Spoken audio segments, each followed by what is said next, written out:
My name is Bernard Morgan, and I volunteered for the Royal Air Force on my 18th birthday.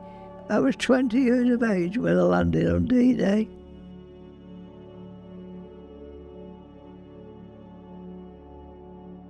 We were working at Portsmouth, finished our trips along the south coast, setting up, dismantling, and then at the end of May, we moved to Felixstowe on the east coast. But we didn't know at the time it was to convince Hitler we were landing Dover to Calais. And when we got there was rubber vehicles, rubber tanks, rubber aeroplanes, stopped there for a couple of days, and then we boarded this landing ship tank.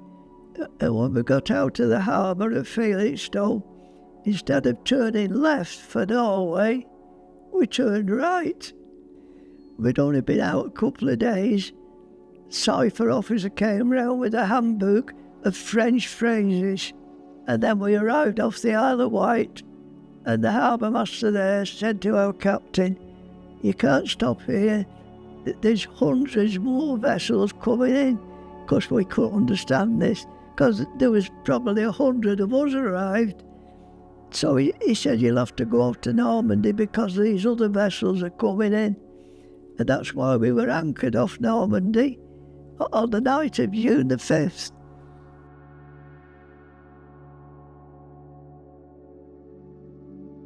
The Americans were due to have bombed all the guns on the Atlantic Wall, but unfortunately they dropped their bombs 3 miles inland, so the guns were still there.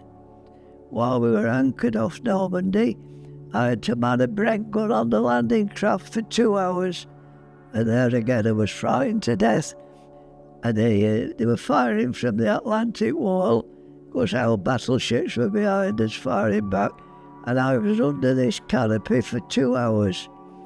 And when you looked down the line, you could see other landing craft going up in smoke. We didn't know at the time, but what had happened, the shells from the Atlantic Wall had not been made to fire the 10 miles to the battleships, and they were dropping short on the landing craft. Of course, all the landing craft were full of troops with ammunition. It went up in smoke, and you look down the line, is it my landing craft that's going to be the next one? That was another worrying time.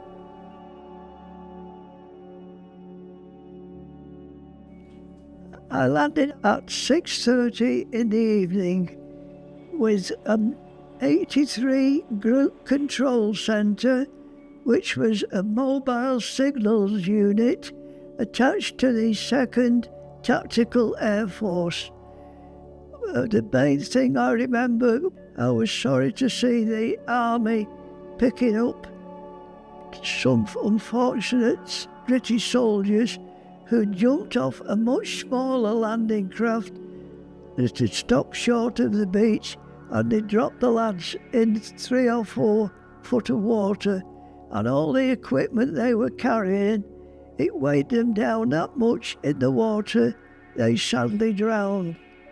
When we were coming off our landing ship tank, which was a big vessel, we carried 200 troops, 10 large Bedford vehicles and 2 tanks, because we needed all those to keep our unit going. It was so heavy.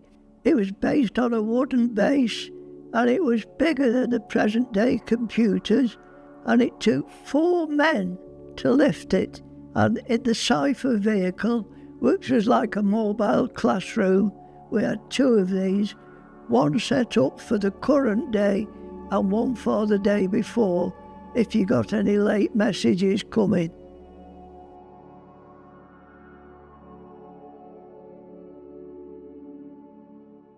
Everything would have to be destroyed. Your code book with all the codes in, and everybody having a Typex machine, everything would have to be destroyed. Every time you went on watch, you had the same wireless operators taking the messages for you. And we got so familiar, they never used to call me Sergeant. The older sergeants liked to be called Sergeant, but I wasn't fuzzy, because these wireless ops were on the same age as me, 20 and 21. And one of them was sadly killed by friendly fire.